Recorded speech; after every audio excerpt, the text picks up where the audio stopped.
नमस्कार. कट्टा कोल्हापुरीमध्ये मी सरदार जाधव आजच्या लाईव्ह सेशनमध्ये स्वागत करतो. कोल्हापूरच्या या कट्ट्यावरती विविध क्षेत्रामध्ये नाविन्यपूर्ण काम करणाऱ्या व्यक्तींना आम्ही आमंत्रित करत असतो. खरंच प्रत्येक वेळी एक वेगवेगळे व्यक्तिमत्व आम्ही तुमच्यासमोर घेऊन येत असताना आम्हालाही त्यांचा इंटरव्ह्यू घेण्यामध्ये मुलाखत घेण्यामध्ये एक मजा असते आणि आपल्यासमोर एक वेगळं व्यक्तिमत्व आम्हाला उघड करण्यामध्ये एक आनंद होत असतो. ऍक्च्युली कोल्हापूरचा झेंडा महाराष्ट्रातच नव्हे, भारतातच नव्हे तर जगभर फडकवणारे असे अनेक युवक आहेत, अनेक लोक आहेत आपल्या कोल्हापूरच्या मातीला मिळालेले आहेत आणि यातीलच एक जे आपत्ती व्यवस्थापनामध्ये डिझास्टर मॅनेजमेंटमध्ये मुंबई मंत्रालयात राज्य शासनाच्या मंत्रालयात डिझास्टर मॅनेजमेंटमध्ये काम करतायत कोल्हापूरचे ओंकार नवलिहाळकर सर, जे आज आपल्यासोबत कट्ट्यावरती चर्चेसाठी मुलाखतीसाठी आलेले आहेत. ओंकार सर, तुमचं कट्टा कोल्हापुरीवरती स्वागत आहे. सर आवाज येतोय? थँक्यू, धन्यवाद. हो येतोय. वेलकम. सर मुंबईहून आज आपल्याला आपल्या या लाईव्ह साठी जोडलेले आहेत आणि वेळात वेळ काढून सध्याची कोरोनाची परिस्थिती, त्यात सध्या पावसामुळे घातलं थैमान मुंबईमध्ये असेल किंवा महाराष्ट्रभर कुठेही सर्व ठिकाणच्या गोष्टीवरती सरांना लक्ष ठेवावं लागतं. त्यातूनही वेळ काढून सरांनी आज आपल्याला एवढा महत्वपूर्ण वेळ दिलेला आहे. तर माझं आव्हान असेल आमच्या बघणाऱ्या दर्शकांना की आपले प्रश्न, कमेंट्स किंवा इतर अनेक गोष्टी ज्या असतील त्या कमेंट्समध्ये तुम्ही विचारू शकताय. मी सरांची थोडक्यात ओळख करून देतो. सर्वसामान्य कुटुंबात, कोल्हापुरातील सर्वसामान्य कुटुंबामध्ये जन्म झालेले ओंकार नवलिहाळकर सर यांनी आर्थिक संकटाशी तोंड देत शिक्षण घेतलं. त्याचबरोबर काही फिजिकल प्रॉब्लेम्स लहानपणी निर्माण झाले, त्यालाही तोंड देत त्यांनी शिक्षण घेतलं आणि आज या पदावरती ते रुजू झालेले आहेत. अशा खूप साऱ्या गोष्टी आहेत. त्यांची एक वेगळी ओळख आहे. त्यांना भारत सरकारचा युवा पुरस्कारही आहे. त्याचबरोबर पंतप्रधानांनी त्यांना शाबासकी दिलेली आहे. अनेक मोठमोठ्या लोकांनी त्यांच्या कामाची वाहवा केलेली आहे. खूप साऱ्या गोष्टी आहेत ज्याची ओळख मला त्याच्या मुलाखतीतून उत्तरोत्तर करून घेण्यात आणि आपल्यासमोर आणण्यात आवडेल. सर पुन्हा एकदा मी कट्ट्यावरती तुमचं स्वागत करतो. आवाज येतोय सर? येते. मला पहिला प्रश्न विचारायचा आहे. येतोय एकदम व्यवस्थित. Yes, thank you. तुमची जडणघडण, लहानपणीचं शिक्षण म्हणजे कोल्हापूरमध्ये तुमचं शालेय शिक्षण, त्याचबरोबर कॉलेजचं शिक्षण आणि त्यावेळेच्या आठवणी, तुमची जडणघडण याबद्दल आम्हाला ऐकायला आवडेल. त्याच्याबद्दल थोडक्यात सांगा. अगदी प्राथमिक सुरुवातीपासून सांगायचं तर मी म्हणजे माझं बालपण सगळं कोल्हापुरातील कळंबा म्हणून जो परिसर आहे त्या परिसरात गेलं. म्हणजे एकदम सुरुवातीपासून परिस्थिती सांगायची तर आई बाबांनी लहानपणी म्हणजे माझ्या लहानपणी मला पाळणा घरात ठेवलेलं होतं सांभाळायला.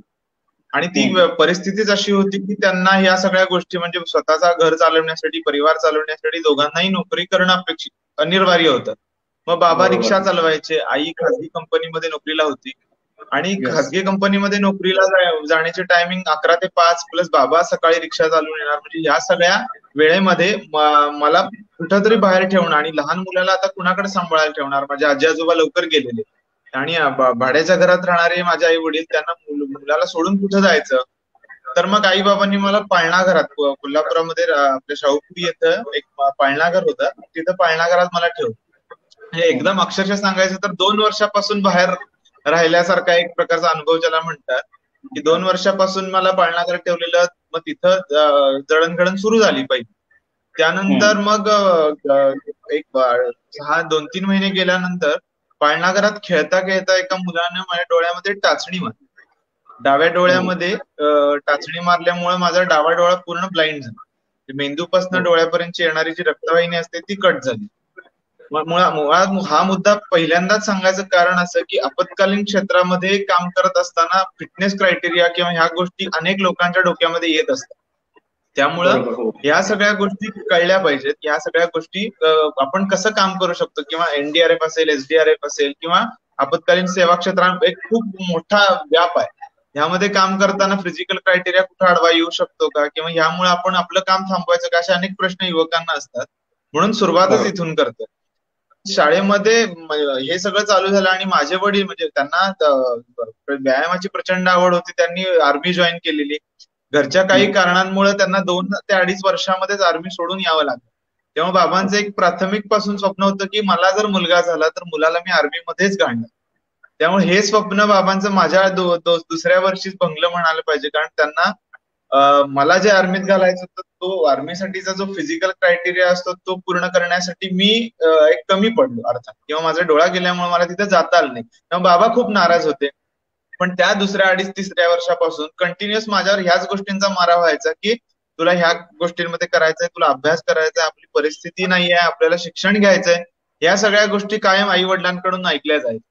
दुसरी गोष्ट अशी की कोल्हापूरमध्ये म्हणजे मी जिथं राहायचो, चव्हाण कॉलनी, मोहिते कॉलनी, या 2-3 गल्ल्यांमध्ये, चव्हाण कॉलनी, मोहिते कॉलनी, साळोखी नगर परिसर, या परिसरातच मी वाढलो.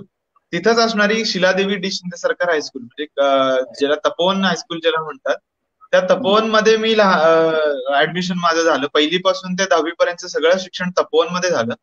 तपोवन मध्ये सुद्धा शिकत असताना अनेक शिक्षकांनी म्हणजे आर्थिक परिस्थिती किंवा ह्या गोष्टींची अडचण प्रत्येक वेळेला आता आपण बघतो की अनेक विद्यार्थी असे असतील की ज्यांना महिन्याची, वर्षाची फी भरणं सुद्धा शक्य होत नाही. मग त्यावेळेला आई वडिलांसमोर असे प्रश्न असतात की आता मुलग्याला शिकवायचं का शाळा बंद करायची. पण अशा वेळेला अशी परिस्थिती माझ्या आई वडिलांवर जेव्हा आली, त्यावेळेला खरं सांगायचं तर माझ्या शाळेतल्या शिक्षकांनी, म्हणजे आमच्या शाळेच्या गबाळे मॅडम असतील, देसाई मॅडम असतील, कापसे मॅडम असतील, या अनेक शिक्षकांनी मला मदत केली. आणि ती मदत मला पोहोचू शकली कदाचित त्यामुळे मी आज माझं शिक्षण चांगल्या पद्धतीनं पूर्ण करू शकलो. 10वी पर्यंत जात असताना एवढं शिक्षण बंबार्डिंग झालं. म्हणजे मी बंबार्डिंग म्हणायचं कारण असं की आता आपण बघतो की शिक्षण किंवा ह्या गोष्टींचा हे किंवा हल्लीच्या शिक्षकांच्या आपल्याकडे असलेली कितपत म्हणजे मुलगा हा शिकतोय किंवा हा शिक्षण घ्यायला पाहिजे, ह्याने हे केलं पाहिजे, हा शिक्षक आणि विद्यार्थ्यातलं बॉन्डिंग कमी होत चाललंय. कारण विद्यार्थ्यांना शिक्षकांविषयीचा जो आदर्श किंवा हे असलं पाहिजे तितकं राहिलेलं नाहीये. आणि मी जेव्हा शिकत होतो 2008 ला माझी 10वी झाली, त्यावेळेपर्यंत माझ्या शिक्षक इतके, माझ्या शाळेत कशाळकर मॅडम म्हणून होत्या, त्या कमीत कमी आम्हाला रोज आले की 15 मिनिटं हेच सांगायचे की तुम्हाला हे करायचंय, अभ्यास करायचाय, तुम्हाला मोठं व्हायचंय, तुम्हाला आर्मी, नेव्ही, एअरफोर्स किंवा भारतीय सैन्य दलांमधील ह्या जागा असतील किंवा प्रशासकीय पोस्ट असतील या हे करायच्या, काय मी सांगितलं जायचं. त्यामुळे एक असं वातावरण डोळ्याभोवती तयार होतं शाळेपासून. आणि मग हे चालू झालं. काही वेळा इतक्या खराब होत्या, म्हणजे जसं म्हणतात 10वीला मला 240 रुपये फी होती. 10वीची जी आपली एसएससी बोर्डाची फी असते, ती फी सुद्धा मला तेव्हा भरणं शक्य नव्हतं त्यावेळेला म्हणजे आमच्या हडको कॉलनी म्हणून आहे, तिथं अनुसया पाटील म्हणून होत्या, त्या आता दिवंगत झाल्या 1-2 वर्षापूर्वी. तर त्या सामोसे करायच्या, ते सामोसे घेऊन मी रस्त्यावर ते विकायला जायचो. 100 सामोसे विकले की मला 20 रुपये कमिशन मिळायचं. असे ते सामोसे विकून मी माझी फी भरली. प्रत्येक रविवारी मी, माझी आई, माझे वडील आम्ही रंकाळ्यावर जायचो. म्हणजे ते दिवस कधी माणूस विसरू शकत नाही. असं म्हणतात की मी एक मुलगा म्हणून किंवा एक पुरुष म्हणून माझ्या बाबांनी करणं एक ठीक होतं, पण माझी आई स्वतः माझ्यासोबत तो डबा 100 सामोस्यांनी भरलेले डबे, 50-50 सामोस्याचे ते डबे घेऊन माझ्याबरोबर रंकाळ्यावर यायची माझ्यासोबत. म्हणजे मला आता सुद्धा सांगताना असं भरल्यासारखं होतंय की एक स्त्री म्हणून तिने रस्त्यावर उभारून समोसे घ्या, ते शब्द सुद्धा माझ्या कानावर अजून जरी पडले तरी मग ते प्रत्येक वेळेला मला नवीन काहीतरी करायला प्रेरित करतात. कारण मुद्दा एवढा हे आहे की एक म्हणत नाही का आपण की मिळालेले मान माणसाने विसरावेत पण अपमान कधी विसरू नयेत. मान हे तुम्हाला जगवतात पण अपमान जगण्याची उमेद देतात.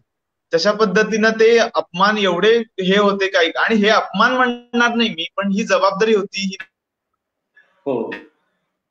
की ती मला रोज तुला हे केलं पाहिजे. आई वडिलांना तुझ्या प्रचंड कष्ट झालेले आहेत, म्हणजे वेळ प्रसंगी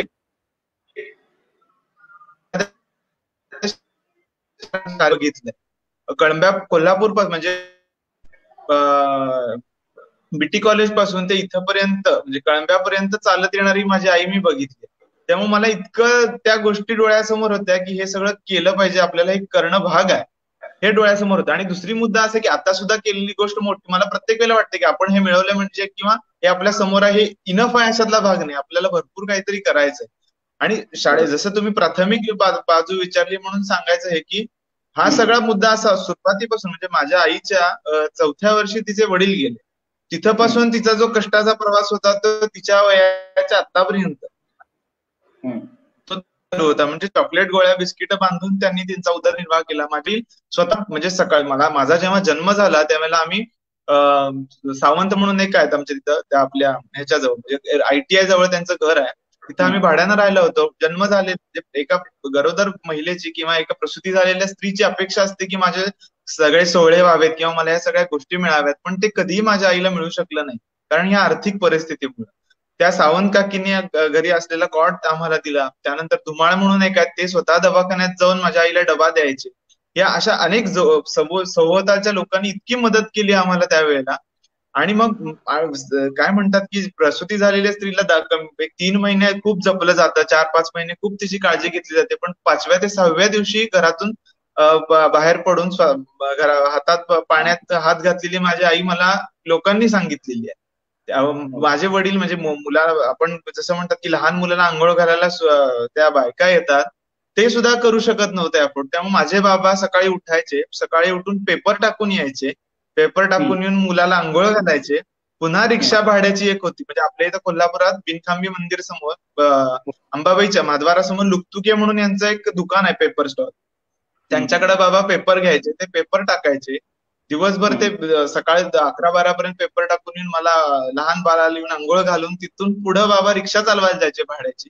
ती रिक्षा चालवून येऊन पुन्हा रात्री घरी यायचो. जवाहरनगर मध्ये आम्ही राख्या बांधायला जायचे बाबा, म्हणजे मला नंतर पण न्यायचे, पण लहान असल्यापासूनची सुरुवात ती इतके कष्ट पूर्ण दिवसभरात. म्हणजे आता जेव्हा आम्ही आपत्कालीन मध्ये काम करतो, 12 तासाची ड्युटी केली की 13व्या तासाला अंगामध्ये कंटाळा यायला लागतो, पण त्यावेळेला मला ह्या गोष्टी खरंच डोळ्यासमोर येतात की 24 तासाच्या दिवसामधले 18 तास बाबांनी काम कसं केलं असेल. किंवा आईनं कळंब्यापासून ते बीटी कॉलेज पर्यंतचे रोज 4-4, 5-5 किलोमीटर चालत अपडाऊन कसं केलं असेल. या प्रत्येक गोष्टी म्हणजे माझं आता 6 महिन्यापूर्वी लग्न झालं. परवा असंच पायाला लागलं म्हणून सोप्रामायसिनची ट्यूब घ्यायला ज्यावेळेला गेलो, तेव्हा मी मिसेसला हा शब्द बोलून दाखवला की आज सोप्रामायसिनची क्रीम 50 रुपये झालंय, तर ते आपण घेऊ शकतोय. पण मला आठवतंय माझ्या आईच्या पायात जेव्हा चालून पावसात भिजून खत उठायचं, तेव्हा ते उठलेलं खताला औषध लावायला सुद्धा सोप्रामायसिन घ्यायची तेव्हा ताकद नव्हती. आई हळद आणि ते मीठ घेऊन त्याची जखम मरावी म्हणून ते लावायची. म्हणजे हाईट ऑफ कष्ट ज्याला म्हणतात, ते माझ्या आई वडिलांनी माझ्या बालपणात मला 10वी पर्यंत शिक्षण देताना, तिथून पुढचं शिक्षण देताना घेतले आणि हा प्रवास सुरू झाला.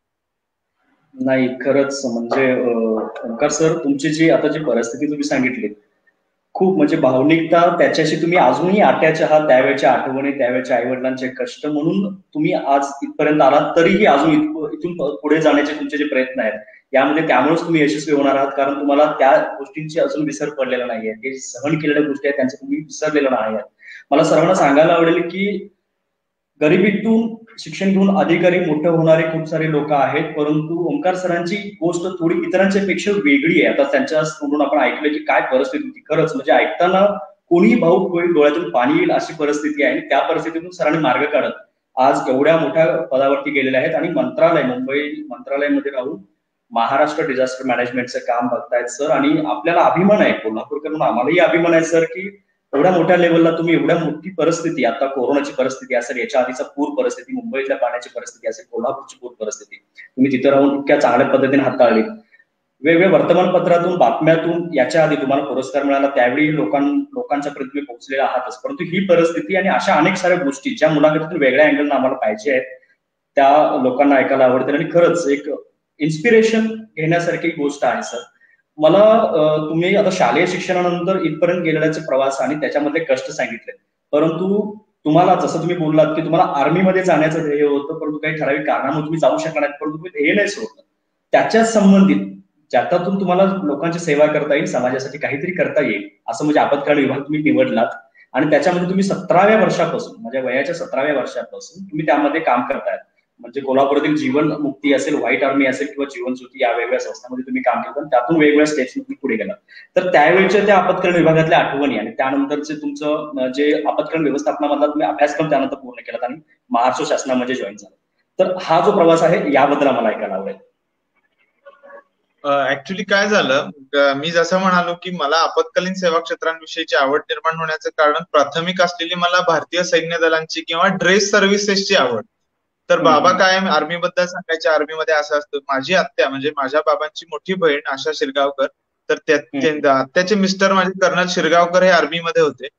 आर्मीमध्ये काका असल्यामुळं काकांच्या बाबतीतल्या अनेक गोष्टी कधी अशा एक 4 दिवस गेले, 8 दिवस गेले की त्या कानावर पडायच्या आर्मीमध्ये किंवा ह्याच्यामध्ये. आणि जेव्हा जामा मशिदीची गोष्ट झाली तेव्हा आई बाबा जॉबच्या निमित्तानं पुण्यामध्ये आत्याकडे राहिले होते आणि कोंढव्यामध्ये बाबा एका विटाच्या फॅक्टरीमध्ये कामाला होते. त्यामुळे ह्या सगळ्या गोष्टी आर्मीच्या, भारतीय सैन्य दलांच्या कायम बाबांना खूप प्रेरक असायच्या.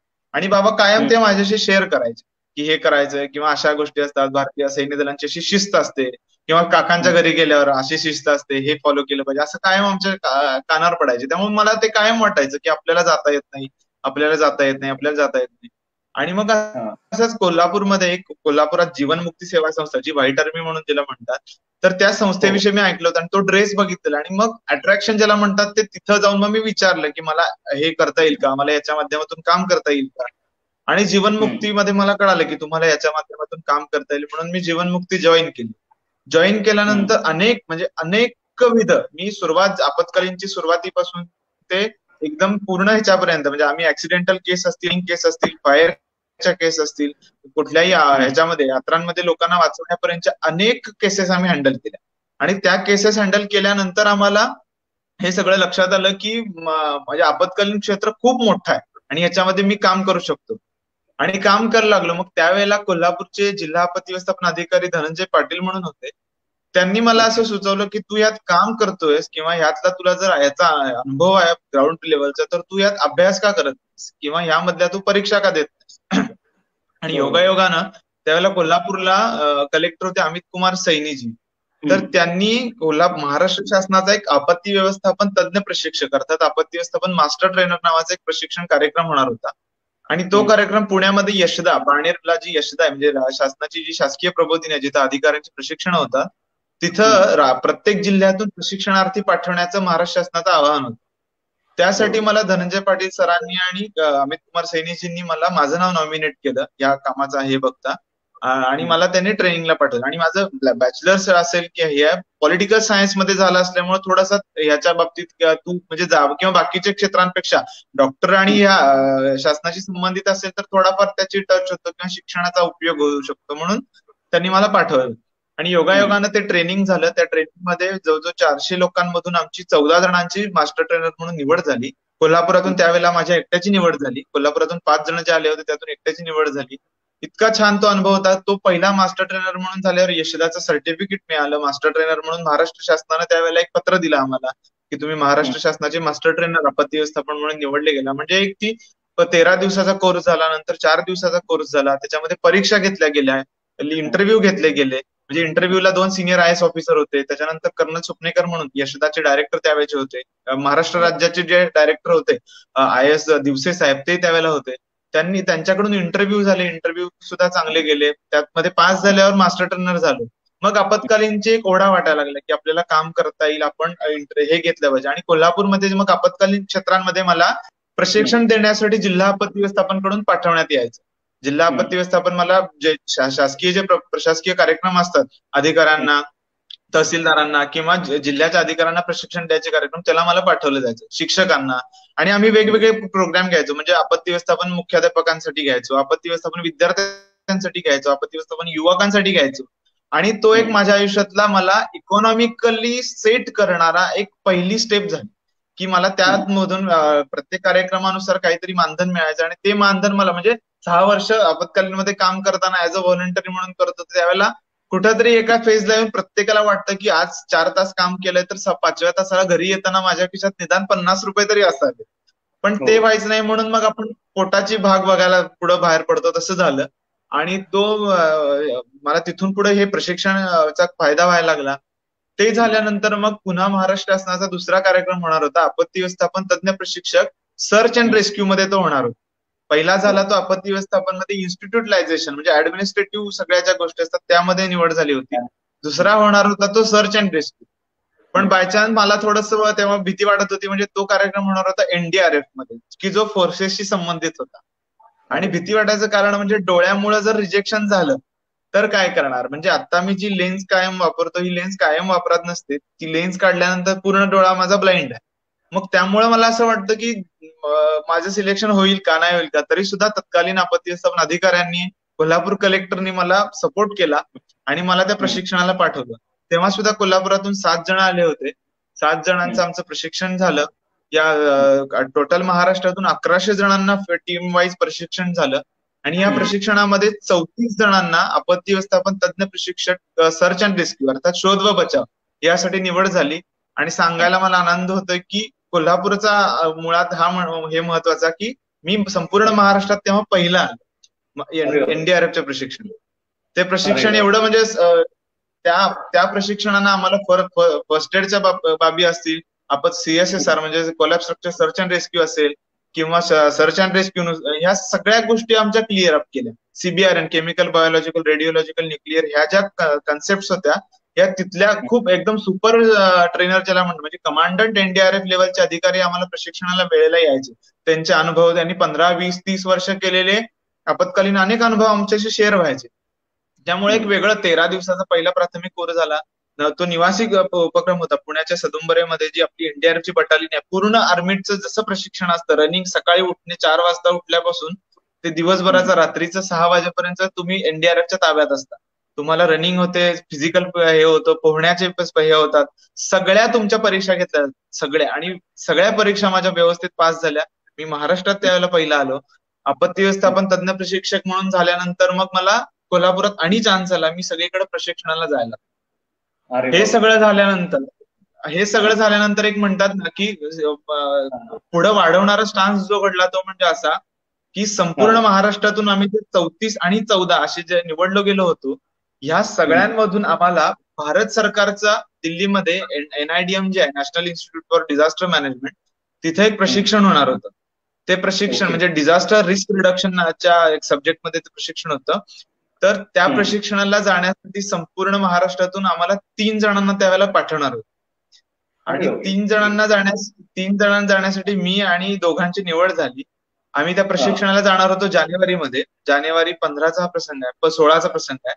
तर त्या प्रशिक्षणाला आम्ही ज्या वेळेला जाणार होतो, त्या प्रशिक्षणाला जात असताना सगळे ट्रेनिंगचं मला लेटर आलं की you are selected for training. तो निवासी कार्यक्रम दिल्लीमध्ये होणार होता. माझ्या आयुष्यात पहिल्यांदा मी दिल्लीला जाणार होतो. मग कोल्हापुरातून मंगळवारी एक ट्रेन आपली कोल्हापूर ते दिल्ली जाते, एकच आठवड्याला ट्रेन आहे. तर मी त्याचं फक्त ती कशी होती, थोडी पुढं मागं ट्रेन होणार होती, म्हणजे कोर्सचा आणि माझा डिफरन्स होता 3 दिवसाचा. त्यामुळे 3 दिवस मला ट्रेनिंग कोर्स सोडून दिल्लीमध्ये राहणं शक्य होणार नव्हतं. आणि कदाचित त्यावेळेला शासकीय ह्या गोष्टी, महाराष्ट्र सदन किंवा ह्या गोष्टी माहित नसल्यामुळे मला काय करायचं कळलं नाही. आणि मग मी तरी त्या ट्रेनचं बुकिंग केलं. दिल्लीत गेल्यावर आपण हे करू. माझा एक मित्र सुद्धा दिल्लीमध्ये होता, ओंकार पाटवाळे म्हणून, त्याला फोन केला की मी येतोय, मला तो म्हणा मी नोएडामध्ये, आपण करू काहीतरी, तू ये म्हणला. मग झालं, मी बुकिंग केलं. मग मला नंतर जे दोघं मित्र आले होते त्यांचा फोन आला की तू, आपण 3 सिलेक्ट झालोय तर आपण 3 जाऊया ना, तू एकटा कशासाठी जातोस.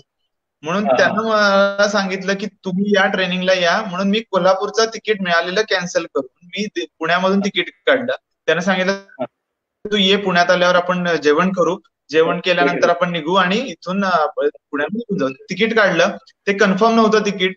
मी कोल्हापुरातून निघालो, सातारा क्रॉस केल्यावर आम्हाला कळालं की तिकीट कन्फर्म नव्हतं, चार्ट प्रिपेअर झाला आणि तिकीट कॅन्सल झालं. तिकीट कॅन्सल झालं म्हटल्यावर आता जायचं कसं, हा कोल्हापुरातून दिल्लीला जायचं निघालेलं, माझं प्रशिक्षण आहे 18 तारखेला, तर कसं करायचं हा प्रश्न होता. तर मग आता पुण्यात तर पोहोचणं भाग होतं. पुण्यात गेलो.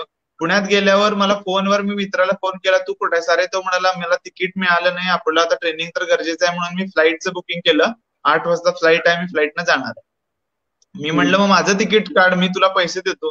तर नाही म्हणाला, आता बघू, माझ्याकडे तेवढेच पैसे आहेत. तो गेला त्यावेळेला. त्याचं पण तो पुण्यातून दिल्लीला पोहोचला. मी ह्याच्या जीवावर पुण्यामध्ये आलो होतो. पुण्यामध्ये मला हा जेवायला घालणार होता, हे सगळं व्हायचं होतं. मग पुण्यात आल्यावर स्वारगेटला, म्हणजे आता त्या मित्राचं नाव घेणं मी 100% गरजेचं समजेल. मी अमर कवलवकर म्हणून माझा मित्र आहे, त्याला फोन केला, म्हणलं तू कुठं आहेस? तर तो बाणेरला आय थिंक जॉबला होता. तो म्हणला मला 8 वाजतील, 8:30 वाजतील यायला. तो मला स्वारगेटला घ्यायला आला. त्याच मुलानं GPS लावून मला पुणे स्टेशनला नेलं. तो माझ्याबरोबर थांबला. जेवायला त्याच मित्रानं मला घातलं. तिथं गेल्यावर आम्ही मला महाराष्ट्र शासनाचं जे पत्र मिळालं होतं प्रशिक्षणाला निवड झाल्याचं, ते पत्र घेऊन आम्ही काउंटरला गेलो की आम्हाला असं पत्र आणि माझं ट्रेनिंग आहे, मला तिकीट द्या. तर ते म्हणाले की असं एकदम ऑन डॉट तिकीट देता येत नाही, तुम्हाला जेव्हा आता शेड्यूल 2 तास आधी जेव्हा ट्रेनचं हे होईल तेव्हाच तुम्हाला तिकीट काढलं पाहिजे, असं त्यांनी सांगितल्यावर आता काय ऑप्शन राहिला नव्हता माझ्यासमोर. म्हणून मग अंबरला म्हटलं मला जाणं गरजेचं आहे, मी थांबतो इथं. आणि हे सांगितल्यावर अंबर म्हटला मग तुझी जोपर्यंत ट्रेन सुटत नाही तोपर्यंत मी सांगतो. म्हणजे तो प्रसंग मी हा सगळा लिहून काढलाय की आयुष्य बदलवलेला दिल्ली प्रवास म्हणून. मी खूप त्याच्या जवळजवळ 14 पानं लिहिलेली आहेत आणि ती मला लिहिणं गरजेचं वाटलं, कारण खूप ह्यामध्ये खूप शिकलो मी. आयुष्य बदलवलेला दिल्ली प्रवास असेल. आणि झालं, तो मित्र आला, त्यानं झोपायला सुद्धा मला काही जागा नव्हती तिथं, तर त्या मित्रानंच टाइम्स ऑफ इंडियाचे पेपर आणले. आणि हा जर अमर ऐकत असेल आता तर त्याला या सगळ्या गोष्टी आठवतील. तर तो टाइम्स ऑफ इंडियामध्ये त्यानं हा पेपर घेतला, तो पेपर आणला, तो तिथं घातला, त्या पेपरवर आम्ही झोपलो. आणि हा प्रसंग माझा हे चेंज करून गेला की त्यावेळेला दिगंबर जैन बोर्डिंगच्या वतीनं गरिबांना आणि रस्त्यावर झोपलेल्या लोकांना ते हे वाटत होते, ब्लँकेट वाटत होते. आणि आम्ही झोपलेलो बघितलं, त्यांना लक्षात आलं नाही, त्यांनी ते ब्लँकेट आमच्या अंगावर टाकले. म्हणजे तो फील जो होता आयुष्यात जो आलेला, तो मी कधी विसरू शकणार नाही, कधीच विसरू शकणार. त्यावेळेला आम्ही थांबलो, 2 वाजले, अमर माझ्या सोबत होता. आम्ही 2 वाजता तिकीट काढलं. तिकीट काढल्यावर 4 वाजता ट्रेन सुटणार होती, तोपर्यंत अमर माझ्या सोबत होता. 4 वाजता तिकीट काढलं मी, 4 वाजता मी ट्रेननं 33 तास लागणार होते मला, ती स्लो होती एक्सप्रेस. त्यामुळे निजामुद्दीन एक्सप्रेसला पोहोचायला मला 33 ते 34 तास लागले. तोपर्यंत आम्ही उभारून बसत त्या जनरल बोगीनं मी तसा, म्हणजे सगळं संपूर्ण राजस्थान, बिहार ह्याच्याकडचे सगळे लोक त्या ट्रेनमध्ये अक्षरशः भरलेले, जे आपल्याकडे जॉबला आलेले होते ते सगळे होते. आणि आम्ही तो प्रवास चालू झाला. तो पूर्ण प्रवास मी एक कपड्याची बॅग होती, पाठीवरची बॅग होती, हे सगळं घेऊन मी दिल्लीमध्ये पोहोचलो. दिल्लीत पोहोचल्यावर निजामुद्दीन पासून ते मी टॅक्सी करून ऑफिस तिथे येणार, म्हणजे IIPA ज्याला म्हणतात, Indian institute for public administration, भारतीय लोक प्रशासन संस्थान, जिथं देशातल्या वरिष्ठ IAS अधिकाऱ्यांचे प्रशिक्षण होतात, तिथं जी देशाची प्रशिक्षण संस्था, उच्चतम प्रशिक्षण संस्था आहे, तिथं मी गेलो. तिथं गेल्यावर मला मग पोहोचल्यावर मागच NIDM होतं, राहायची सोय चांगली होणार होती. देशातून 21 जणांचं सिलेक्शन होतं, त्यामुळे क्रिमी पार्ट आम्हाला बघायला मिळणार होता देशातला. त्या प्रशिक्षणाला आम्ही पोहोचलो. ते प्रशिक्षण एकदम चांगल्या रीतीनं पास झालो. ते ट्रेनिंग पूर्ण झालं. आणि त्यावेळेला भारत सरकारनं नॅशनल ट्रेनर म्हणून आपत्ती व्यवस्थापन DRR साठी आम्हाला नियुक्त केलं.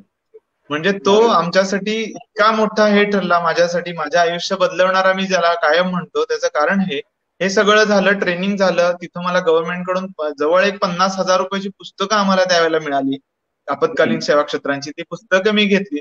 फक्त ट्रेनिंग 6 दिवस झाल्यावर निघताना एवढंच वाईट वाटत होतं की माझ्यासोबत आलेले मित्र माझ्यासोबत आहेत, आज ते दुसऱ्या तिसऱ्या तासाला पुण्यात पोहोचतील, कारण ते विमानानं जाणार आहेत. फक्त माझ्याकडे खिशात पैसे नाही आहेत, म्हणून मला 30 तास परत उभारून किंवा बसून असं जायला लागणार आहे. ही एकच वाईट वाटणारी गोष्ट होती. पण बायचान्स म्हणा किंवा कदाचित चांगल्या गोष्टीला हे मिळतंय, देवाचं साह्य, असं झालं.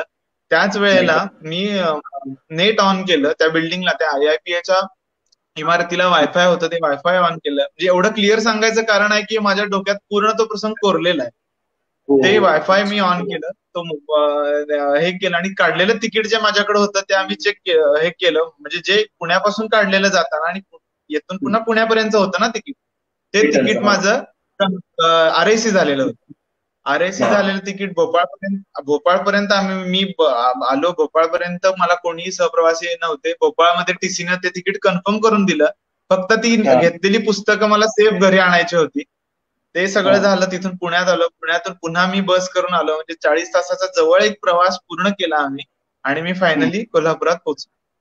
ह्या ट्रेनिंग झाल्यानंतर इतका चांगला हे झाला की मला जी यशदा मी सांगितलं, यशदाच्या वतीने, यशदाला मी क्लॉक आवर बेसवर मला शासकीय अधिकाऱ्यांना प्रशिक्षण देण्यासाठी इन्व्हाइट केलं. त्यामुळं इतका तो वेगळा हे ठरला माझ्यासाठी की आपत्कालीन कार्यक्षेत्रामध्ये काम करणारा एक व्हॉलंटियर कोल्हापूरमध्ये, की जो 10-10 तास, 12-12 तास म्हणजे मला त्यावेळेला खुळ्यात काढलं काय काय लोकांनी, काय प्रेत काढत फिरतोय किंवा काय. मी सगळ्यांची नावं घ्यायला मला आवडतील, रोकडेजी असतील, सुनील कांबळेजी असतील, किंवा सचिन भोसले, जे मोटर मेकॅनिक आहेत आणि ज्यांनी गेल्या पावसाळ्यात त्यांचं संपूर्ण घर वाहून गेलं तरी सुद्धा ते आपत्कालीन सेवा क्षेत्रांमध्ये काम करतात. सचिन भोसले, कृष्णा चोरटे, या सगळ्यांचं एक, ऐनापुरे, नितीन वनकोरे, ह्या सगळ्या लोकांना, ही सगळी लोक माझ्या डोळ्यासमोर अशी आहेत. आणि आमच्या ह्यांच्यासोबत काम करत असताना सगळी तेच, काय प्रेत काढताय, काय मिळणार आहे प्रेत काढून, काय असं होणार आहे त्याच्यावर, काय सगळं असे म्हणणाऱ्या लोकांना, त्या मुवमेंट पासून ते नॅशनल ट्रेनर पर्यंतचा किंवा आपत्कालीन प्रशिक्षक ह्यापर्यंतचा जो प्रवास होता तो इतका मोठा ठरून गेला. आणि यशदामध्ये लागल्यावर एक वेगळी आयडेंटिटी म्हणा, किंवा यशदाच्या माध्यमातून आम्ही जेव्हा प्रशिक्षण द्यायला जायचो त्यावेळेला मिळत असलेला एक आय रिस्पेक्ट जो असतो, तो जेव्हापासून व्हायला लागला तेव्हापासून प्रेरक हे ठरले. आणि मग त्यानंतर मंत्रालयाच्या पोस्ट निघाल्या होत्या, आणि त्या पोस्टसाठी मी अप्लाय केला. जवळ एक मंत्रालयाच्या ह्या पोस्टसाठी 400-450 अर्ज झाले होते, त्यातून 100 स्क्रुटिनाइज झाले. त्या 100 जणांना पेपर फायनल लेखी झाली. त्या 100 मधून इंटरव्ह्यूला 30-34 जण निवडले गेले. त्या 34 जणांमधून आमची 9 जणांची मंत्रालय नियंत्रण कक्ष अधिकारी म्हणून निवड झाली. ग्रेट. खूप म्हणजे इतका सुंदर तुम्ही प्रवास सांगितला आणि त्यामधले जे खाचखळगे किंवा जे त्रास सांगितले, मला सांगावं असं वाटेल आमच्या दर्शकांना की डिझास्टर मॅनेजमेंट म्हणजे लोकांना मदत करणे, डिझास्टर मध्ये बाहेर काढण्यासाठी जे आज मोठ्या पदावरती बसलेले आपले ओंकार सर आहेत, त्यांनी त्यांच्यासमोर किती डिझास्टर्स आली आणि त्यांना कसं त्यांनी फेस केलं आणि फेस केलं म्हणून तर या लेवलपर्यंत ते पोहोचले. आता जसं शेवटी त्यांनी सांगितलं की मंत्रालयाची एक्झाम आली आणि त्यानंतर त्यांनी त्याला फॉर्म भरून त्यानंतर पास झाले, परंतु त्याच्या आधी त्यांनी जर ते दिल्ली प्रवास काही ठराविक अडचणीमुळे टाळला असता किंवा गेलं नसतं त्या लेवलपर्यंत आले नसते. त्यांनी प्रत्येक गोष्टीला फार सकारात्मकतेने तोंड दिलं. म्हणजे काही अडचणी आल्या प्रत्येकाला अशा येत असतात. खरंच सर हेही इन्स्पिरेशन आहे आमच्या बघणाऱ्या आपल्या तरुणांसाठी आणि खूप आताच्या सध्या लॉकडाऊन मध्ये तर जॉब जात आहेत अशा तरुणांसाठी खूप मोठं इन्स्पिरेशन आहे की समोर अशा अडचणी आल्या तर त्याला कशा प्रकारे तोंड द्यावं.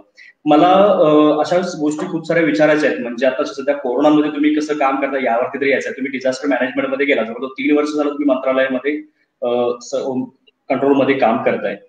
आपला कोल्हापूरचा पूर म्हणजे कोल्हापूरच्या पुराच्या वेळेला मागच्या वर्षीचा जो पूर होता फार मोठ्या प्रमाणात म्हणजे आतापर्यंत एवढा झाला नाही इतका मोठा पूर होता. तर यामध्ये तुम्ही मंत्रालयातून फार मोठं काम केलं. त्यानंतर आता सध्या कोरोनामध्येही करताय. या पुढच्या गोष्टींच्या परत येण्याआधी आपल्याला प्रश्नही येत आहेत काही लोकांचे. त्यातला एक मी प्रश्न घेतो सर की शेखर चौगुले विचारतायत की आपत्ती व्यवस्थापन हा विषय शालेय स्तरापासून अभ्यासक्रमात असावा का? आपलं काय मत आहे आणि असला तर काय असावं त्यातलं, असं ते विचारतायत. नक्कीच. आता जर आपण बघितलं तर एनसीआरटीचे जे पब्लिकेशन्स आहेत, एनसीआरटी चे जे हे आहेत त्याच्यामध्ये एक वर्ष सोडून प्रत्येक पुस्तकामध्ये आपण आपत्ती व्यवस्थापन ऍड केलेलं आहे. एनसीआरटीच्या प्रत्येक पुस्तकामध्ये 5वी असेल, 7वी असेल, 9वी असेल, या प्रत्येकाच्या ह्याच्यामध्ये ऍड केलेले आहेत आपले. त्याच्यामध्ये आपण काय केलंय की आणि काय होतंय आत्ताच्या मुलांना आपण जर व्हल्नरेबिलिटी असेसमेंट, HRVC ह्या गोष्टी सांगितल्या तर त्या लक्षात येणार नाही 10वी पर्यंतच्या. त्यांना आपल्याला पुराचे धोके म्हणजे डूज अँड डोंट्स हे प्राथमिक लेवल पासूनच सांगणं गरजेचं आहे. म्हणून आपण 10वी पर्यंत ऍड केलेलं आहे. आत्ताच महाराष्ट्र शासनाच्या वतीने ह्यावर काम चालू आहे की मुंबई युनिव्हर्सिटी आणि ह्याच्या कोलॅबरेशन मध्ये आपण करून एक वेगळा आपला महाराष्ट्र शासनासाठीचा हे करता येईल का, कोर्स करता येईल का, यासाठी महाराष्ट्र शासन एकदम चांगल्या पद्धतीने प्रयत्न करतंय. दुसरी गोष्ट अशी की आपण जर बघितलं तर आपत्कालीन सेवा क्षेत्रांमध्येच आपत्ती व्यवस्थापनचा इंदिरा गांधी नॅशनल युनिव्हर्सिटी जी आहे किंवा अन्य युनिव्हर्सिटी टाटामध्ये सुद्धा आपत्कालीन विषयीचा डिप्लोमा आहे. तुम्ही तो डिप्लोमा एक्सटर्नल सुद्धा करू शकता की ज्याला post graduate diploma in disaster management, म्हणजे आफ्टर ग्रॅज्युएशन तुम्हाला तो PGDDM ज्याला म्हणतात, post graduate diploma in disaster management, तो करता येऊ शकतो. आणि तुम्ही जसं विचारलं तसं चौगुलेजींनी जसं विचारलं तो 100% गरजेचा आहे. कारण का आपत्कालीन परिस्थिती मी छोट्या आम्ही बघतो की कोर्सेस आम्ही जेव्हा प्रशिक्षण देतो त्यावेळेला घरातल्या गॅसवर आग लागल्यानंतर तो गॅसवरची आग कशी विझवली पाहिजे किंवा आग त्याच्यावर नुसती प्लेट टाकणे आणि ऑक्सिजन कट करणे हा प्राथमिक आणि शेवटचा हा एकच उद्देश आहे. हा क्लिअर झाला असेल तर माणूस कुठली आग आपली छोटी जी आपल्या आवाक्यात येते ती विझवू शकतो. ही कन्सेप्ट क्लिअरन्सचं काम असतं, हे आपल्या 10वी पर्यंतच्या ह्याच्यातच होऊ शकतं. त्यामुळे ते नक्की गरजेचं आहे. ओके. दुसरा प्रश्न आहे सागर पाटील विचारत आहेत. त्यांनी सांगितले की तुमचं म्हणजे पहिल्यांदा वेलकम केलं त्यांनी कट्टा कोल्हापुरीवरती.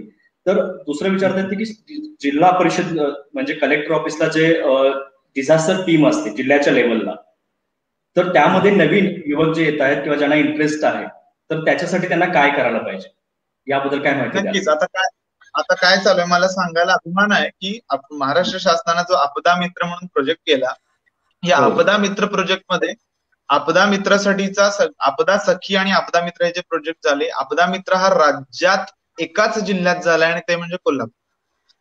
आपदा मित्र आणि तुम्ही जर NDMA म्हणजे नॅशनल डिझास्टर मॅनेजमेंट अथॉरिटीचं ट्विटर फॉलो करत असाल तर त्यावर आपण बघा की आपदा मित्रांनी केलेल्या कामाचं कौतुक भारतीय राष्ट्रीय आपत्ती व्यवस्थापन गेल्या 4 दिवसापूर्वी करून त्यांनी कोल्हापूरच्या आपत्कालीन व्हॉलंटिअर्सचं कौतुक केलंय. आणि आता जे जसं यांनी पाटीलजींनी सागरजींनी जसा प्रश्न विचारला की कोल्हापुरातल्या आपत्कालीन टीम मध्ये तुम्हाला डेफिनेटली काम करता येतं, तुम्ही काम करूच शकता. त्यासाठी कोल्हापूर जिल्हाधिकारी कार्यालयात ताराराणी सभागृह जिथं आहे त्याच्यावर आपलं जिल्हा आपत्ती व्यवस्थापन प्राधिकरणचं ऑफिस आहे.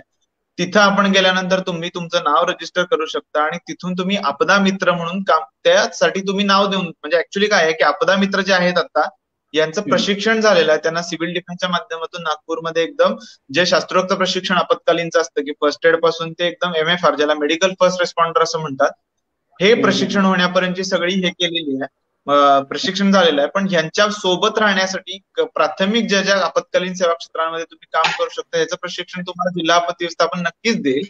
आणि ऍज अ व्हॉलंटियर म्हणून तुम्ही नक्की काम करू शकता. त्यासाठी तुम्ही जिल्हा आपत्ती व्यवस्थापन प्राधिकरणाच्या कॉन्टॅक्टमध्ये राहिलं पाहिजे, किंवा कलेक्टर ऑफिसला जाऊन तुम्ही आपत्कालीन कार्यालय जे आहे तिथं कॉन्टॅक्ट केला तरी ते तुम्हाला याबद्दल नक्की माहिती देईल. खूप छान, थँक्यू सर. असे प्रश्न आपण पुढे घेतोय, परंतु त्याआधी तुमच्या आपत्कालीन आताच्या पर्यंतच्या कामकाजामध्ये किंवा आतापर्यंत जे कार्य केलं आपत्कालीन विभागामध्ये त्यातले अनुभव आणि इतर ज्या गोष्टी ज्यामध्ये तुम्ही काहीतरी वेगळं काम केलंय हे आम्हाला ऐकायचं आहे. त्यासाठीचा माझा पहिला प्रश्न आहे की कोल्हापूर मध्ये जो पूर परिस्थिती आली त्यावेळेचे काही अनुभव सांगाल का? त्यावेळी तुम्ही त्याच्यामध्ये कसं काम केलं होतं? म्हणजे नक्कीच तो अनुभव तर न विसरण्यासारखा आहे. म्हणजे आज आता ऑगस्ट महिना 1 वर्षापूर्वीचीच ही परिस्थिती आहे. तर 2019 मध्ये बरोबर म्हणजे त्या डेट वाईज मला सगळं आठवतंय की 5 ऑगस्टला ह्याच्यापाशी म्हणजे IMD कडून ज्या वॉर्निंग्स होत्या त्या वॉर्निंग एवढ्या स्ट्रॉंग होत्या, आपण सगळ्यांनी बघितलेल्या. त्या वॉर्निंग राज्य आपत्ती व्यवस्थापन प्राधिकरणाकडून पुढे फॉरवर्ड होत असतात आणि त्या वॉर्निंग नुसार आपण प्रिकॉशनरी मेजर्स घेत असतो.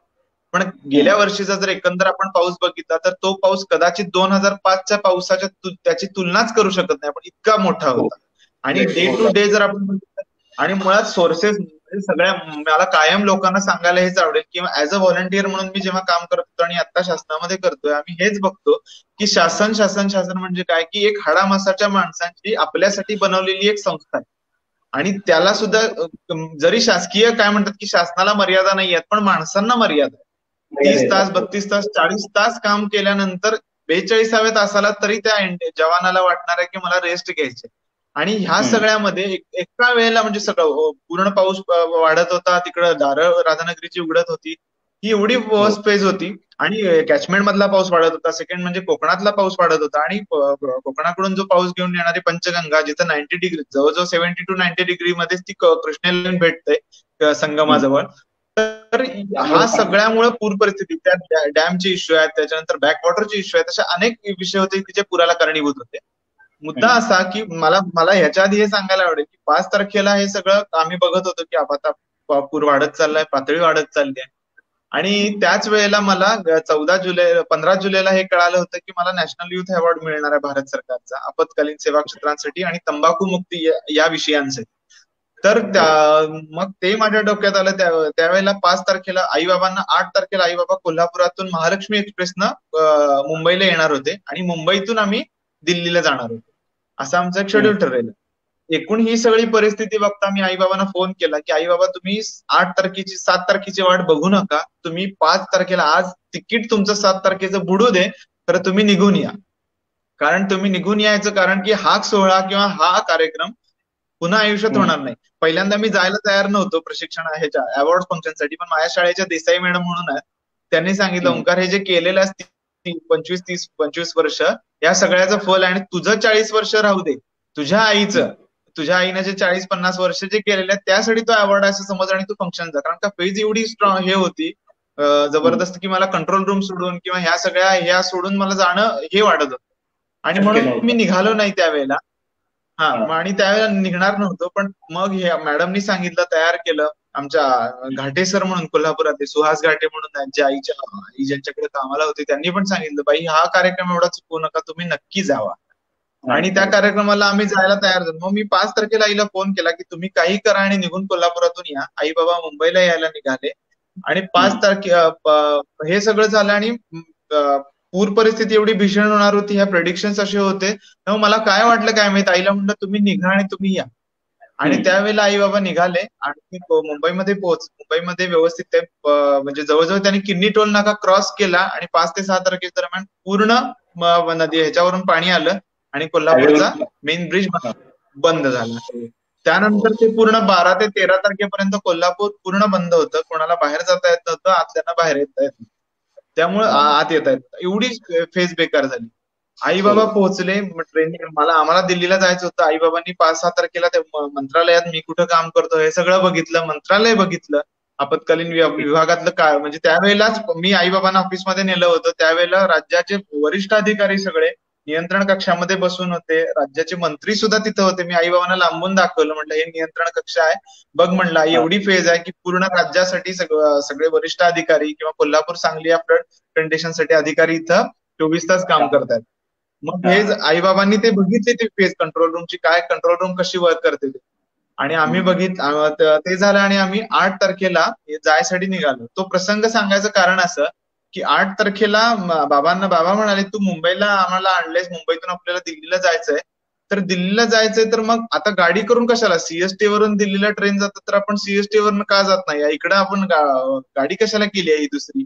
तर बाबांना म्हटलं तुम्ही चला. आम्ही गेलो. तिथं गेल्यानंतर थोड्या वेळानं बाबा बोर्ड वाचायला लागले, आई बोर्ड वाचायला लागले, आणि थोड्या वेळात त्यांनी बोर्ड वाचला की छत्रपती शिवाजी महाराज इंटरनॅशनल हवाई एअरपोर्ट ज्याचा बोर्ड आहे, तिथं गेलो. विमानतळावर विमानतळावर गेल्यावर आई बाबांना सांगितले की आपण विमानानं जातोय. म्हणजे तो जो मी कदाचित नंतर तो फोटो सुद्धा आपल्याला शेअर करेन. मी विमानात बसल्यानंतरचा पहिला फोटो आईचा काढलाय, तो चेहऱ्यावरचा आहे, आई बाबांचा दोघांचा विमानातलं सर्व केलेलं खातानाचा जो फोटो. म्हणजे ह्या छोट्या छोट्या मुवमेंट रेकॉर्ड करायचं कारण हे आहे की या कधीही बघायला आल्या नव्हत्या, किंवा कदाचित त्यांच्या इतक्या या कष्टाच्या ह्याच्यामध्ये त्यांना हे करणं सुद्धा शक्य कधी झालं नाही. आणि आम्ही जेव्हा फिरायला जायचो, म्हणजे मोहिते कॉलनी म्हणून आहे, तिथं स्वामी समर्थ मंदिर आहे, तिथं एक रिकामे ग्राउंडवर बाबा फिरायला गेले की आम्ही बसायचो, तेव्हा कायम बाबा मला म्हणायचे की वर बसणारा, आकाशात बसणारा किती भाग्यवान असेल, त्या आकाशात बसणारा किती भाग्यवान, कायम असे म्हणायचे विमानात बसणारा. त्यामुळे बाबांना हे सरप्राईज खरं तर द्यायचं माझ्या डोक्यात होतं. म्हणून त्या दोघांना मी पहिल्या माझ्या, आणि कारण त्याला काहीतरी घडावं, म्हणजे मी दिल्लीला त्याच्या आधी प्राईम मिनिस्टर साहेबांचे व्हिजिट होते, त्यावेळेला आम्ही गेलो होतो, त्यावेळेला विमानाचा सफर होती, पण मला आई बाबांना न्यायचं होतं ते एका स्पेशल इव्हेंटसाठी, आणि तो इव्हेंट म्हणजे नॅशनल युथ अवॉर्ड होता त्याच्यासारखं. म्हणजे तिथून आम्ही गेलो, दिल्लीमध्ये पोहोचलो, पूर्ण दिल्ली आई बाबांनी बघितली. म्हणजे नॅशनल अवॉर्ड असल्यामुळे पूर्ण अशोक हॉटेल सारख्या हॉटेलमध्ये आई बाबांना थांबता आलं.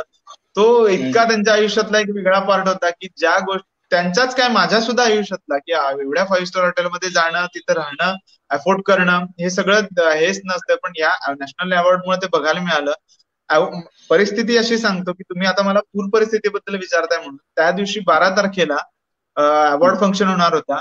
11 तारखेला रात्री 1:30 वाजेपर्यंत माननीय मुख्यमंत्री महोदयांचे विशेष कार्य अधिकारी माझ्याशी बोलत होते. रात्री 2 वाजेपर्यंत आमचा कॉल चालू होता. संपूर्ण पूर परिस्थितीविषयीची माहिती, म्हणजे जे याच्या आपल्याला द्यायची असते शासनाला किंवा ह्या संबंधी आम्ही बोलत होतो. मग दुसऱ्या दिवशी 11 तारखेला एक मॉकड्रिल होत आहे.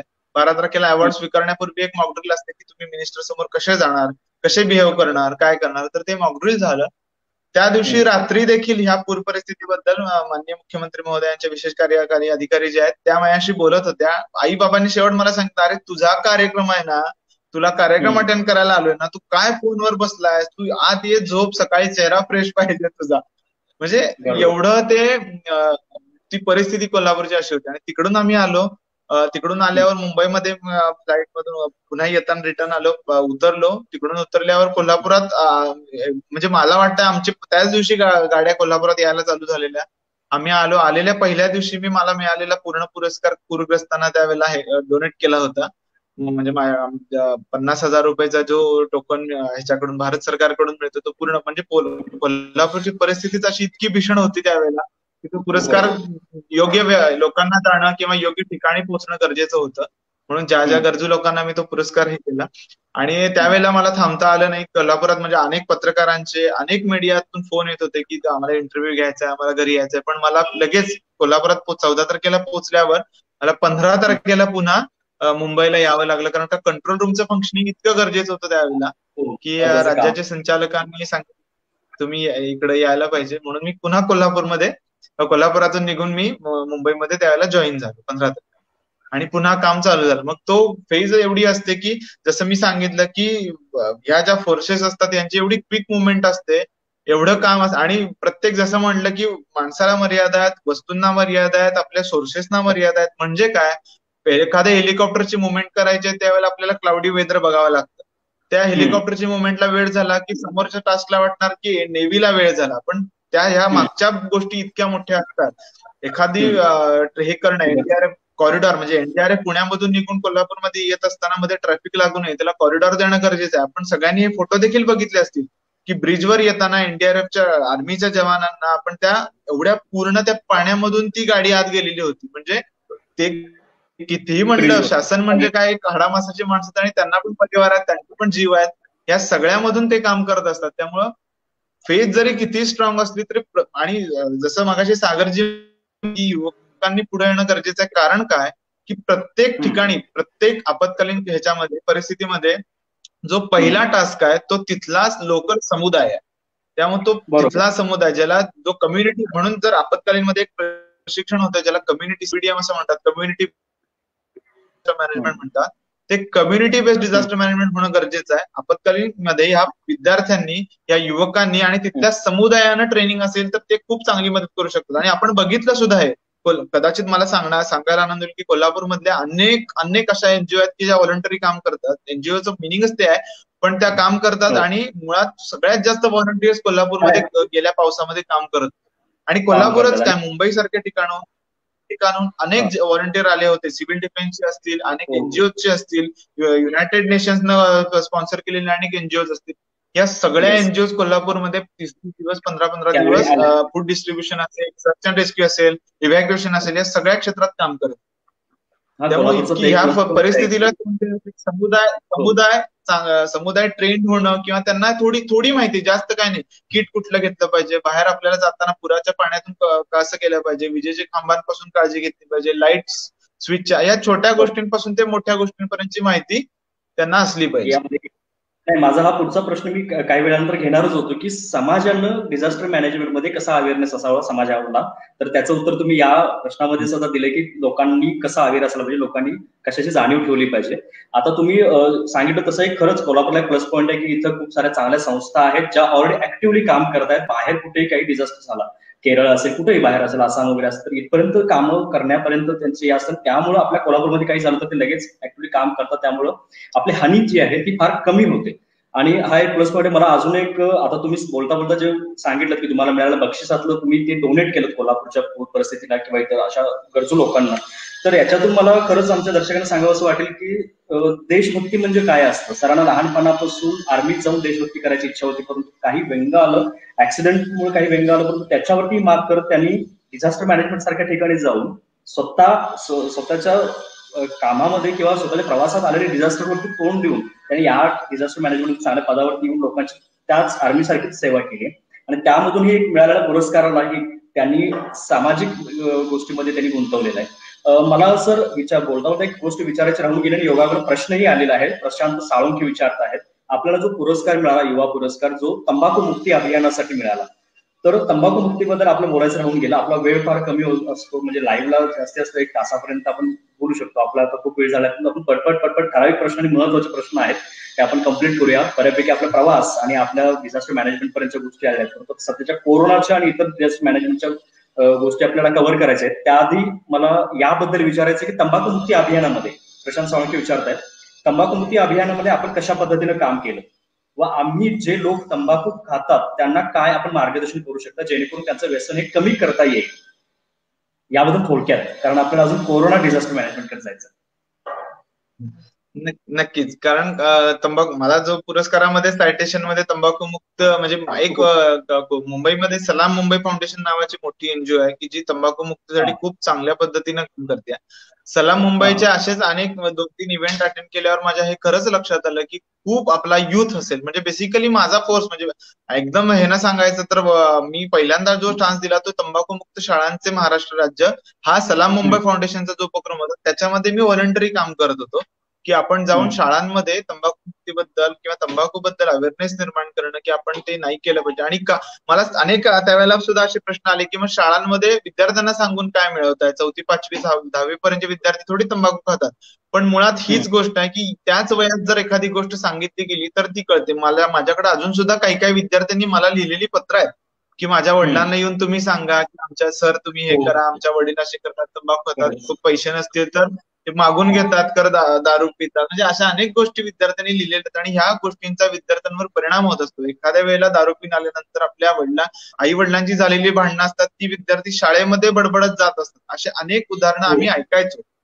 मी कोल्हापूर मधल्या अनेक शाळा ज्या असतील म्हणजे ज्या प्राथमिक पासून ते माध्यमिक पर्यंत अनेक शाळांमध्ये जितकं मला शक्य होईल तिथं जाऊन मी म्हणजे कोल्हापुरात मी सुट्ट्याला जरी 4 दिवस 5 दिवस आलो तरी ते 5ही दिवस मी शाळांमध्ये जाऊन सकाळच्या वेळेमध्ये तंबाखू मुक्तीबद्दल, तंबाखू नाही खाल्ला पाहिजे, त्याचे परिणाम काय, ऍक्ट काय आहे त्याविषयीच झालेला, त्या ऍक्टनं काय काय सांगितलेलं आहे, कुठल्या कुठल्या गाईडलाईन्स दिलेल्या आहेत, हे सगळं सांगत असतो. बेसिकली आता तोच पुढे म्हणजे तंबाखू मुक्ती हा पूर्ण मी व्यसनमुक्तीकडे थोडा वळवला. म्हणजे माझ्या लक्षात आलं, आम्ही जेव्हा मुंबईमध्ये फिरत असतो त्यावेळेला बघायला मिळतं की सिलिंग सारखे सीफेस सारखे अनेक एरियाज असतात की अनेक युथ म्हणजे 100 आउट ऑफ 80 जवळजवळ विद्यार्थी जे असतात ते 80% 80% विद्यार्थी जवळजवळ मुलं असतील ते व्यसनाच्या ह्याच्यामध्ये हे मग्न झालेले असतात. त्यामुळं मला हे खरंच लक्षात आलं की आपल्याला यांना सांगितलं पाहिजे की तुम्ही या देशाचे पिलर आहात आणि तुम्ही जर असं करायला लागला तर या देशाचं भवितव्य फार अवघड आहे. आणि माझं एक वैयक्तिक मत आहे, व्यसनमुक्त युवाच देशाचं भवितव्य चांगलं करू शकतो. कारण व्यसनाधीनता आपल्याला एका ठराविक वेगळ्या पॉइंटला नेऊन आपल्याला आयुष्य हे करायला कारणीभूत ठरते. ड्रग्ज असतील किंवा हे मध्ये तर आपण बघितलं की ई सिगारेट नावाचा प्रकार आला, त्यासाठी अनेक आंदोलनं झाली, ई सिगारेट बंद, त्यावर बॅन आले. ई सिगारेटसाठी काही काही लोकांनी स्वतःच्या वडिलांच्या गाड्या सुद्धा नेऊन विकलेल्या आहेत, अशी उदाहरणं आपण बघितली. ई सिगारेटने इतके काय काय आणि त्याचे पैसे इतके असतात, त्यातनं गुन्हेगारीकडे वळले जातात, त्यातून मग वेगवेगळे मार्ग अवलंबले जातात. नाही मिळालं तर तंबाखू हे व्यसन छोट आहे, पण तिथून पुढं त्याचे होणारे परिणाम जे आहेत ते इतके हे आहेत. म्हणजे कॅन्सर, तुम्ही जर सीपीआरच्या कर्करोग विंगला जर गेला आणि तिथं जर तुम्ही तंबाखूचे हे जर बघितले तर दुसऱ्या दिवशीपासून मी चॅलेंज देतो की तुमचं तंबाखू खायचं धाडस होणार नाही. इतक्या वर्स्ट फेजला लोकांची हे झाले. काही काही महिला सुद्धा ज्या तंबाखू खातात त्यांना सुद्धा तोंडाचे कॅन्सर झालेले आहेत. ते कॅन्सर इतके भीषण मरण असतंय की दुसऱ्या दिवशी तुम्हाला वाटणार आपण तंबाखू नाही खाल्ला पाहिजे. व्यसनाधीनतेने आजार तर होतातच, परंतु त्याचमुळं कुटुंबाची एक अत्यावस्था परिस्थिती निर्माण होते, करिअर पासून तरुणाई डायव्हर्ट होते आणि एक प्रकारची मानवता त्यांच्यातला मरत जातो. व्यसनाधीनता खरंच जसं तुम्ही म्हटलात की घरातली गाडीही विकली जाते, ही व्यसनाधीनता खूप वाईट आहे. याच्यापासून परावृत्त करण्यासाठी तुम्ही जो पुढाकार घेतला होता त्यासाठी तुम्हाला पुरस्कार खरंच ग्रेट आणि तो खरंच नावखण्यासारखा होता. मला असा प्रश्न विचारायचा आहे की तुम्ही आपत्कालीनमध्ये काम करत असताना, आता शेवटी समाजासाठी काम आहे ते, परंतु काही वेळेला असाही अनुभव येतो की समाजामध्ये तुम्ही काम करायला जाताना त्या ठिकाणी समाजाकडून काही विरोध होतो, तर असा अनुभव कुठं आला होता? हो, म्हणजे जर फील्ड बाबतीत बोलायचं झालं तर फील्डमध्ये असे बरेच प्रसंग घडत असतात. म्हणजे काय होतं की गाव तसं हे म्हणतात तसं एखाद्या गावात गेल्यावर एखाद्या तळ्यामध्ये जेव्हा आम्ही एखादी बॉडी सर्च करायला जायचो त्यावेळेला तिथल्या लोकांना तिथले लोकेशनल बेस खूप माहित असतात. त्यामुळे तुम्ही ट्रेन प्रोफेशनल जरी असला तरी ते तुम्हाला सांगत असतात नाही नाही असं नाही निघणार, असं नाही होणार, असं नाही. या गोष्टी बऱ्यापैकी असतात, त्या आपल्याला फेस करायला लागतात. दुसरी गोष्ट अशी की आत्ताच्या बेसवर जर सांगायचं झालं तर काही काही ठिकाणी असे क्रुशल पार्ट असतात की तुम्ही एखादा कॉल समजा जर क्विक ऍक्शन मध्ये नाही घेतला. मी कालचं जिवंत उदाहरण सांगतो. काल रात्री जातात, नाव घेणं चुकीचं होईल, तर त्या एका महिलेनं आपल्याला कॉल दिला. कॉल म्हणजे आपल्याला ऑनलाईन मलाच त्यांनी ट्विट केलं आणि त्याच्यामध्ये त्यांनी हे सांगितलं की आम्हाला आता माझ्या वडिलांना बेडची गरज आहे आणि क्विक बेड तो मिळाला नाही तर त्यांना जीवाला धोका आहे. त्या ट्विटला आपण जर बघितलं तर लक्षात येईल रात्री 2 वाजता जाऊन मला उत्तर देणं अनिवार्य होतं. आम्ही स्वतः हॉस्पिटलच्या ऍडमिनिस्ट्रेशनला रात्री 2 वाजता फोन करून त्यांना बेड अवेलेबल करून देऊन त्यांना तुम्ही क्विक हे घ्या आणि त्यांना ऍडमिट करून घ्या असं सांगितलं आणि त्यांना 2 वाजता रात्री ऍडमिट केलं गेलं. आता ते सेफ आहेत. म्हणजे असे सुद्धा इतके भीषण कॉल असतात एक एकदा. आणि ते मुळात ऍज अ गव्हर्नमेंट एम्प्लॉई म्हणून म्हणा किंवा ऍज अ आपत्कालीन स्वयंसेवक म्हणून मला म्हणा, त्यापेक्षा पण मी असं म्हणेन मला तो पहिल्यापासून स्वयंसेवकाला लागलेला चांगला हे आहे की आपत्कालीन स्वयंसेवक म्हणून जर विचारायचं झालं तर अनेकदा तुम्हाला पंढरपूर सारख्या ठिकाणी आणि कधी कधी असं होतंय, आम्ही बघितलं की व्यवस्थापकीय जी संस्था असतात, आम्ही काय काय ठिकाणी जेव्हा जायचो एखाद्या यात्रा उत्सवात किंवा एखाद्या, ती मॅनेजमेंट कमिटी तुमच्याकडे व्हॉलंटियर म्हणून इतक्या तुच्छतेने बघते. हे काय हे आहे म्हणजे असं कसे ट्रीट केले, असे अनेक प्रसंग आम्ही बघितले. असे अनेक प्रसंग आहेत की तुम्हाला एका वेगळ्या ह्यानं ट्रीट, काय व्हॉलंटियर आहेत, हा पण हेच एखादा ड्रेस सर्व्हिसेस मधला माणूस असेल तर त्याला वेगळं ट्रीट केलं जायचं, हे सुद्धा बघितलं. पण आम्ही कधीही यापासून डायव्हर्ट झालो नाही. कारण ते जर झालं असतं तर आता ह्या फेजला नसतो नक्कीच. कारण का त्यावेळेला कोणतरी बोलतंय ना, आणि तीच तर खरी कोड असते की कोणतरी आता बोलतंय म्हणून आपल्याला काहीतरी करायचं. आणि बरोबर. बऱ्याचदा असे आणि प्रसंग येतात, बऱ्याचदा येतात. आम्ही बघायचो ना, एखाद्या कार्यस्थळामध्ये, आता समजा मी उदाहरण सांगतो, एखादी यात्रा आहे आणि त्या यात्रेमध्ये गेलं तर तिथले व्यवस्थापकीय मंडळी, कमिटी ते पूर्ण हवेमध्ये असतात.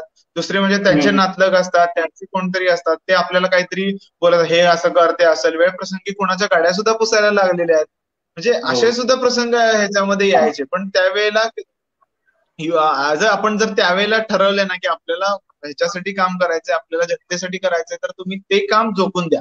बाकी सगळ्या. आणि माझं एक म्हणणं आहे, आम्हाला एक प्रशिक्षण जेव्हा आपत्कालीनचं झालं तेव्हा कर्नल सुपनेकर म्हणून यशदाचे जे डायरेक्टर आपत्कालीनचे आहेत, त्यांनी आम्हाला एक प्रशिक्षणात सांगितलं की कुठलीही फेज असू दे, तुम्ही व्हॉलंटियर म्हणून करताना असू दे, गव्हर्नमेंट एम्प्लॉय म्हणून करताना असू दे, त्यावेळेला अडकलेला व्यक्ती हा तुझ्या घरचा आहे किंवा तुमच्या घरचा आहे असं जेव्हा समजाल, तेव्हाच तुम्ही चांगले मनापासून किंवा स्ट्रॉंगली त्याला मदत करू शकाल, तोपर्यंत नाही.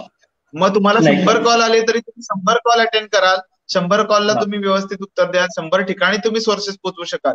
पण जर तुम्हाला मनात इच्छा त्या माणसाला करायची नाही, तर तुम्ही एक कॉल सुद्धा व्यवस्थित अटेंड करू शकणार नाही. बरोबर. आपत्कालीन अशा परिस्थिती कुठल्याही प्रकारचे असू शकतात, कित्येक प्रकारचे असू शकतात. आणि त्या ठिकाणी तुम्ही अशा ठिकाणी आहात मंत्रालय लेवलला की महाराष्ट्रात कुठल्याही कोपऱ्यात, कानाकोपऱ्यात कुठल्याही प्रकारच्या आपत्काली आला तर त्याबद्दलचं डिसिजन घ्यावं लागतं. आणि तिथे गेल्यानंतर तिथली विचारसरणी, तिथल्या लोकांना काहीतरी वेगळं हवं असतं.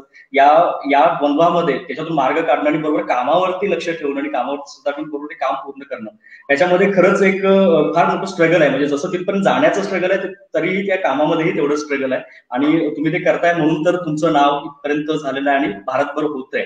मला म्हणजे आपत्कालीन विभागातलं तुमच्या कामाचे अनुभव आणि त्याच्यातल्या वेगळ्या किस्से किंवा गोष्टी, आठवणी या बोलायच्या म्हटलं तर खूप साऱ्या गोष्टी असतातच. प्रत्येक वेळी आपत्कालीनचा एक वेगळा अनुभव असतो, आम्हाला इथे बघून माहित आहे. आणि याच्यावरती चर्चा केली तर खूप वेळ जाऊ शकतो. मला त्यानंतर आताच्या सध्याच्या कोरोनाच्या कालावधीमध्ये यायचंय की सध्याचा 3-4 महिन्यापासूनचा जो लॉकडाऊन आहे, यामध्ये तुम्ही परदेशातून, परराज्यातून अनेक लोकांना महाराष्ट्रामध्ये आणण्याचं काम केलेलं आहे. त्याच्यामध्ये तुम्ही पुढाकार घेतला आणि या डिझास्टरमध्ये खूप चांगलं काम मुंबई मंत्रालयातून केलं गेलं. त्यामध्ये तुमचा पुढाकार आणि प्रत्येक कामामध्ये तुमचं कुठेतरी नाव असायचं, ओंकार नवली हाळकर. तर हा एक अनुभव आम्हाला ऐकायला आवडेल, जो ज्या लोकांना मला सांगायला आनंद होईल की मुळात आताची आमची जी टीम आहे ही इतकी स्ट्रॉंग आहे. म्हणजे माझ्यासारखे अजून 8 अधिकारी मंत्रालय नियंत्रण कक्ष अधिकारी म्हणून कार्यरत आहेत. आम्ही बेसिकली शिफ्ट वाईज काम करत असतो. म्हणजे आपत्कालीन नियंत्रण कक्ष हे 24 तास अविरत काम करणारं क्षेत्र आहे, त्यामुळे ते कधीही बंद नसतं मुळात. आणि त्यामुळं ज्या 24 तासामध्ये ते काम करत असताना 3-3 अधिकारी कायम कंटिन्युअस काम करत असतात. आणि ह्या आमच्या 9 जणांमध्ये प्रत्येक जणांचं वेगवेगळं क्षेत्र आहे. म्हणजे मी कम्युनिटी बेस्ड डिझास्टर मॅनेजमेंट मध्ये असेल, माझे ते अन्य सहकारी आहेत ते एक GIS मधले आहेत, दुसरे एक सहकारी आहेत ते हॅम रेडिओज आणि वायरलेस कम्युनिकेशन्स मधले आहेत, एकांचं CRPFचं प्रशिक्षण झालेलं आहे, दुसऱ्यांनी एका अन्य महानगरपालिकेमध्ये आपत्कालीन अधिकारी म्हणून काम केलेलं आहे. प्रत्येकाचं क्षेत्र बघून निवड झाली होती. त्यामुळे प्रत्येकाचा एक वेगवेगळा आणि प्रत्येकाचा एक इन्सिडेंट हँडल करण्याचा अनुभव आहे. त्यामुळे आम्हाला ह्या परिस्थितीमध्ये काय केलं पाहिजे हे क्विकली हे होतं. आणि मुळात मी कोल्हापूर सारख्या ठिकाणी आपत्कालीन मध्ये NGOज मध्ये फील्ड वर्कर केल्यामुळे मला फील्डची एक माहिती होती. त्यामुळे ह्या गोष्टी हे चालायच्या. लॉकडाऊन बाबतीत किंवा कोरोना बाबतीत आणि अन्य अडकलेल्या विद्यार्थ्यांच्या बाबतीत जर आपण विचाराल तर तो पार्ट इतका क्रुशल होता फर्स्ट लॉकडाऊन, सेकंड लॉकडाऊन मध्ये, जेव्हा शासनानं म्हणजे जसं तुम्ही नाव म्हणालात की त्यामुळेच ते नाव कळालं. ऍक्च्युली शासनाने जे पत्र जाहीर केलं त्या पत्रामध्ये माझं डायरेक्ट नाव टाकलं होतं, for further details please contact with Omkar Navaliyalkar, आणि माझा नंबर त्यामध्ये होता. मी म्हणेन की कदाचित राज्याचे डायरेक्टर असतील किंवा राज्याचे सचिव असतील किंवा राज्याचे पूर्ण त्या नियंत्रण कक्षाचे अधिकारी असतील, अभय यावलकरजी असतील, किशोरराज निंबाळकर सेक्रेटरी, अभय यावलकरजी डायरेक्टर असतील, यांनी इतक्या फेजला येऊन काम केलं. म्हणजे 24 तास सिनियर लेवलच्या IAS ऑफिसरना मी माझ्या समोर कंटिन्युअस काम करताना बघितलं. फेज अशी होती कारण कोणीही नव्हतं, पूर्ण लॉकडाऊन असल्यामुळे पूर्ण ते पहिले 20-25 दिवस, दुसरे 20 दिवस पूर्ण कुणीही नसायचं. त्यावेळेला या माणसांनी पूर्ण जीवाचं रान करून काम केलेलं आहे. या अधिकारी म्हणून जसं म्हणतो ना की अधिकारी किंवा काय, मी स्वतः या अधिकाऱ्यांना कंटिन्युअस जसं म्हणतो मी रात्री 12-12 पर्यंत, 1-1 वाजेपर्यंत, 2-2 वाजेपर्यंत एका जागी बसलेलं कंटिन्युअस काम करताना बघितलेलं आहे. कदाचित समोर आलेला चहा सुद्धा तो वाळून गेलेला, तो चहा प्यायची सुद्धा या अधिकाऱ्यांना शुद्ध नव्हती. आणि त्यावेळेला हे अशी नावं आमची दिली. माझं नाव दिलं गेलं. म्हणजे तुम्ही त्या राजस्थानच्या ह्याच्यात बघित असेल, कोटामध्ये अडकलेले 1800 विद्यार्थी होते, लवली युनिव्हर्सिटीमध्ये अडकलेले. आणि जेव्हा शासनाच्या एखाद्या इव्हेंटसाठी तुमचं नाव दिलं जातं त्यावेळेला पूर्ण देशामध्ये त्या समस्येशी संलग्न असलेले सगळेजण तुम्हाला फोन करतात, त्या समस्येशी असलेले प्रत्येक जण. मला एक तो कोटाचा इन्सिडेंट झाल्यावर मला संपूर्ण देशातील विद्यार्थ्यांचे मला फोन यायला लागले की सर आम्ही इथं अडकलोय, आम्हाला सोडवा, आम्ही इथं अडकलोय, आम्हाला सोडवा.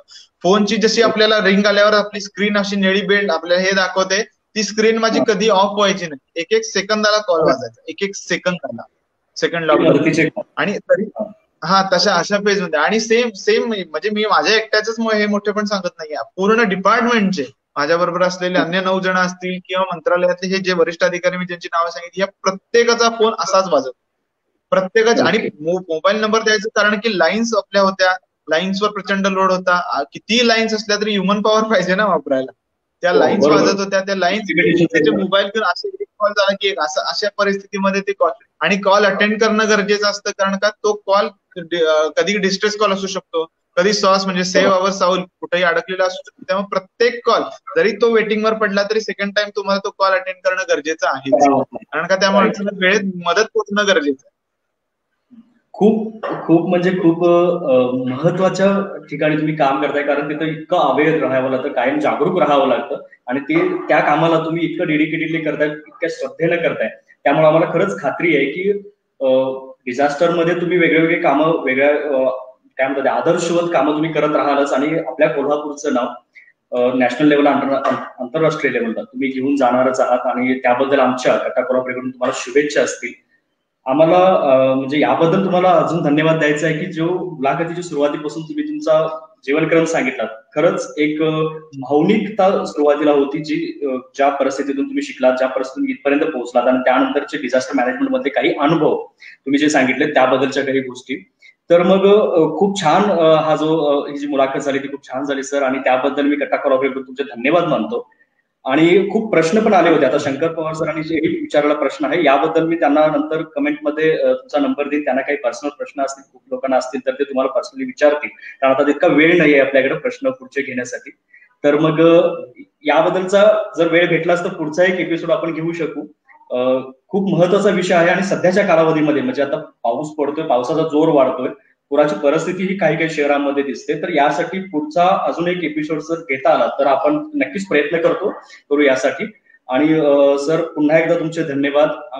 मी सर्व दर्शकांचे धन्यवाद मानतो आणि आजच्या या फेसबुक लाईव्ह मधून मी निरोप घेतो. थँक्यू.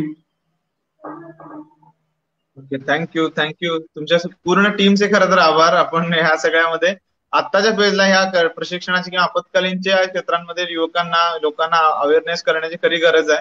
ह्या वेळेला हा सेशन अरेंज केला याबद्दल खरंच आपले मनपूर्वक आभार. Okay, thank you sir.